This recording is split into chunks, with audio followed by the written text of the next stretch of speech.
So I'm on my way to meet Chef Chauncey. Chef Chauncey is a Liberian American chef. I met him in Minneapolis a couple of years back, where I went to visit his Jumbo African Experience restaurant, where he was doing a exciting fusion with African food, including Fufu Pizza, Fufu tacos, and a lot more. But he's moved on. He's now in Atlanta, and now that I'm in Atlanta, I decided to catch up with him to see what he's up to. So let's go on a ride and see what he's up to.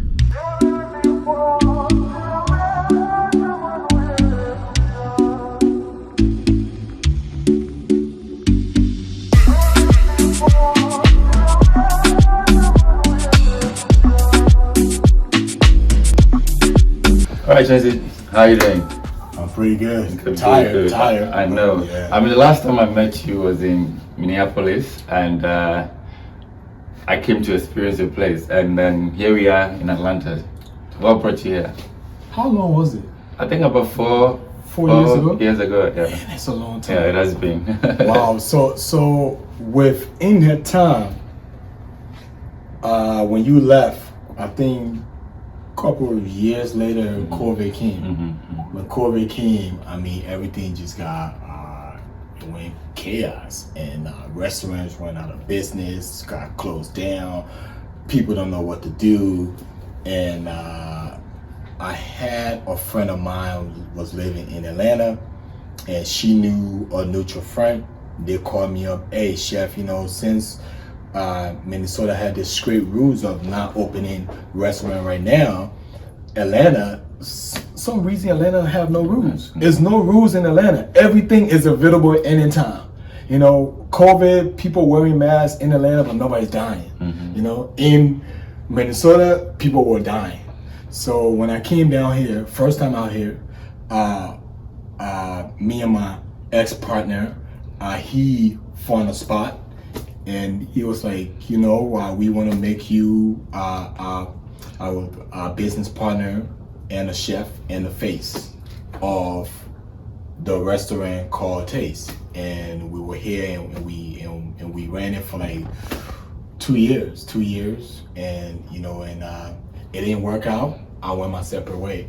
But in the process of me going my separate ways, I was like, okay, what is next now for Chef Chauncey itself? No partner, just Chef Chauncey itself now. You know, how can he put together a solid team from here on going forward? And I came out with the name Chauncey's Kitchen, and with that I was like, now it's time for me to use my own name now, because when you use your own name as a brand, that's you. It's no going back. It's no going, you know what I'm saying, this is it. And once I did that, it's a company called Ghost Kitchen, and they take restaurants that went out of business, and talented chef, talented cooks, and people out there still need jobs. So they brought all these chefs together in a capable, like a hub. Yeah, like a hub for like chefs, and you get to create the same thing as the restaurant. You got to go through the same process as opening a restaurant, you know, with the permits and food safety. You got to go through all that, you know, and you got to pay like a monthly rent. But the best thing about this concept is you limit the staff, how many staff that you actually hire. So now you don't have to deal with servers, you don't have to deal with bartenders, you don't have to deal with GM, you don't have to deal with, you know, busser, cleaning boy, you know, you don't have to deal with none of that stuff. You just directly couple of chefs, and you just make the food and you ship it on DoorDash, Grubhub, Uber Eats, and then now you are flexible now to do catering, events, and just other pop-up parties around too, because you already have cooks working for you now, so you can go other places to do stuff like that. So I was lucky enough to be part of that chef community, and I got there very early, and I got a spot. And then in the process of that, the team that I am with now, we also got a coffee shop, African coffee shop. Will be having my food in the coffee shop too. What's the concept for an African coffee shop? What makes it different from every other? I realized that when it comes to Africans, we drink coffee. We love coffee, especially we don't really talk about that. But then coffee shops, they seem to have Starbucks, coffee. People go there and like network and talk about their business plan and the meeting other people there, and they built this community. And I think you do that through coffee. And how come Starbucks is like in all the rich neighborhoods, but it's like, why we not doing more when it comes to coffee, we the African race? And this is something that we are bringing different to this block, to the neighborhood. And I think that it's a very great concept, because now we can socialize a lot more and network a lot more with a cup of coffee. So in terms of the coffee shop, where's the location, and what is the feel, the look and feel of it going to be like, that represents Africa beyond perhaps the food you're serving, just the vibe? So some of the vibe in a coffee shop will be, educating outside race about our culture, the continent of Africa. Because we have coffee back home. We have some of the best coffee. We have some of the best cocoa, and plantation, like where this stuff comes from. So now we're gonna have books at the coffee shops. They're gonna edit, they're gonna educate you on those information. Because now, for a long time, Africa got pushed underneath the rock, and it's time for us now to elevate, to motivate, to encourage people to know more about our culture, and we have to do that through a cup of coffee. And what kind of crowd are you looking to pull and service? For what I'm doing is, this is for the fresh breed of African generations. It's a lot of us now that don't want to be stuck in the office space no more. We want to go out and take your laptop with you and work at this coffee shop. The last time I was with you, the interesting thing was the infusions you're bringing aboard, coming up with concepts like taco with fufu and all of that.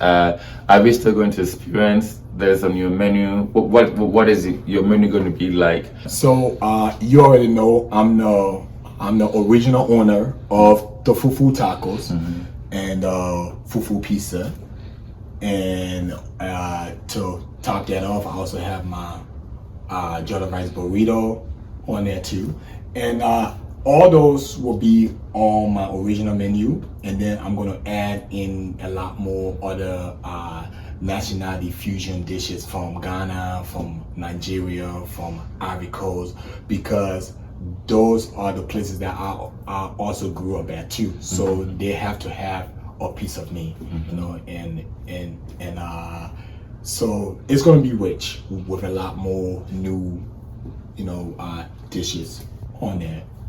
Good. And how does the Ghost Kitchen really work? Is it a platform like an app where people go and then they see the kitchens listed and then they order from you, or pretty much it's a lot of self-marketing on your part to let people find you? How does it work? So it works both ways, because if you're a chef and you already have the platform and you already built that fan base, it makes it a lot more easier for people now to and they actually find you. And then also too is, you always have to be mindful. Yes, people are forgetting about COVID, but it's also to a lot of people out there that still reminded about COVID, and most of them lost loved ones in the process of that. So they still take that stuff serious, and most of them stay home. They still wear masks, and those are like the people that we don't want to forget about either. You know what I'm saying? So the coffee shop will be focused on people that still want to go out to have a good time. The Ghost Kitchen is focusing on people that still want to stay home, that want to order DoorDash, Uber Eats, that's still working from home. They have a lot more access to the Ghost Kitchen. So it's kind of like a win-win situation for the both of them. Good. And as a chef with a African background, of course, a lot of African influences in your food. What opportunities do you think Atlanta specifically offers you compared to the other places you've worked? And you know, a lot of people been following me for like a very long time, and did know that, you know, I have been to a lot of places. I live in San Francisco, Minnesota, Vegas. And what makes Atlanta so different is this thing called black money, you know. And I tell people this all the time. They're like, "What is black money? Is it like some like illegal shit?" No, black money is black people, African people with the skin with the same skin color out here really making their own money. You don't have a boss. You know, you have your own business. You start from the ground up, and people like the community put their hands around you and they support you. You know, it's no, you know, people rather buy from your clothing store than to go buy from Walmart. People rather eat your sandwich than to go eat sandwich from McDonald's. In Atlanta, it's all about that. It's all about growing, coming together as a culture and as a community, and to boost you up so much and give you the confidence to be like, you don't take less from nobody. You start your own business, and we're here to support you. And that's what Atlanta is about. You know, Atlanta is not for lazy people. You know, if you have the passion and you always have this dream of starting your own business, you come to Atlanta, other people business encourage you and makes you want to do more for yourself now. You know, and that's what Atlanta is about. So we have Chauncey's Kitchen coming up at the Ghost Kitchen hub. We also have the Afro-Fusion African Cafe coming up. What else should we expect? What else do you have your hands in? So the last thing I'm actually doing right now, it was such a dope concept, and I never thought about this for a long time. And somebody brought it to my attention. This says, "Chef, there's a lot of people out here opening restaurants that don't know anything about the kitchen side, right? And they want to have a restaurant, you know. They want the restaurant to be successful, and you the person. I mean, you went to school to become a chef. You have the resume. Why can you be like a chef consultant to restaurants and just run the kitchen, and it just, you know, have you know, and you can have a contract with them?" So I thought about that. It makes sense. So my first project restaurant I am working on is Crush. The name of the restaurant is Crush, and it's only 9 minutes away from the West End. And Crush is I'm gonna bring in my own staff. I train my staff, let them work in the Crush kitchen, but employed by Chauncey's Kitchen. So that means that Crush don't have nothing to do with my kitchen staff. Everything that, if they have a problem, Crush will come to me. "Chef, what happened to this person? You know, they're not performing well. You know, so now I'm responsible." So that is the new concept that I am working on for other locations in Atlanta, to try to have Chauncey's Kitchen in the kitchen, bringing in my own team, my own staff to run just the kitchen part of it. So when it comes to staffing, I mean, one of the good things you talked about having presence at the Ghost Kitchen Hub is cutting down on the staffing. And here's the case: do you already have a team a pool that you can always, for instance, cater for other restaurants and then do your own thing, in addition to the cafe as well? Yes, so that's a great question right there. So I team up with the Art Institute of Atlanta. It's a cooking school, a culinary school, and I saw some of the upcoming graduates. I'm going to be working with them, so they're going to be doing an internship with me in the process of that. And then once they graduate now, they have a choice to stay with me and like work with me, or they can go somewhere else. But it's a very nice little deal that I was able to work out with them. So they're gonna be providing staff for my coffee shop, for the Chauncey's Kitchen, and then for also Crush too. Fantastic. And I mean, you talk about black money in Atlanta, and also it has become a spot for black culture, celebrity, and everything. Since you've been here, endorsements from celebrities help. Have you catered to any of them so far? Of course. One of the show that reached out and to me a couple of months ago was Love and Hip Hop Atlanta, and they reached out. Not just they reached out, like they got me cast on the show, and I